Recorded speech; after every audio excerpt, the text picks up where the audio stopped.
Chapainawabganj BNP নেতাকর্মীদের তোপের মুখে আদেশ পাল্টালেন chief judicial magistrate Kumar Shipon মাদক। তবে কাগজকলমে জামিন আবেদন নথিভুক্ত না হওয়ার কথা জানিয়েছেন আসামিপক্ষের আইনজীবী।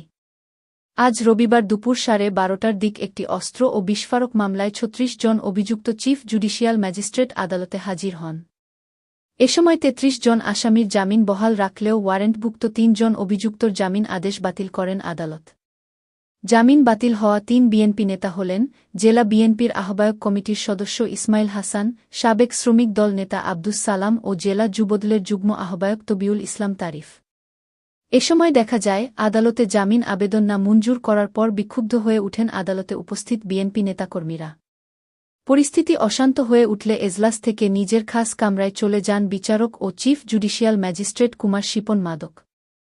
এ সময় খাস কামরার বাইরে হট্টগোল ও চিৎকার শুরু করে বিএনপির নেতাকর্মীরা। ৩ বিএনপি নেতাকর্মীকে আদালত থেকে ছেড়ে দিলে তারা দলীয় স্লোগান দিয়ে আদালত এলাকা ত্যাগ করেন।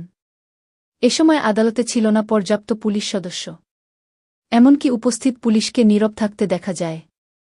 আসামিপক্ষের আইনজীবী ও জেলা বিএনপির যুগ্ম আহ্বায়ক অ্যাডভোকেট রফিকুল ইসলাম টিপু এ বিষয়ে ক্যামেরার সামনে কথা বলতে অপারগতা জানিয়ে মুঠোফোনে জানান যে জামিন আবেদন দিয়েছিলাম সেটি আর হয়নি, সেটিকে সরিয়ে নেওয়া হয়েছে। জামিন না মঞ্জুর করার বিষয়ে তিনি জানান, এই বিষয়টিকে এখন উর্জো রেখে দেন। ওয়ারেন্টভুক্ত আসামি আদালতের সামনের উপস্থিত হওয়ার পরও ছেড়ে দেয়া হলো কেন, এমন প্রশ্নের উত্তরে তিনি জানান, আসামি উপস্থিত হওয়ার বিষয়টি আদালতের নলেজে দেয়া হয়নি।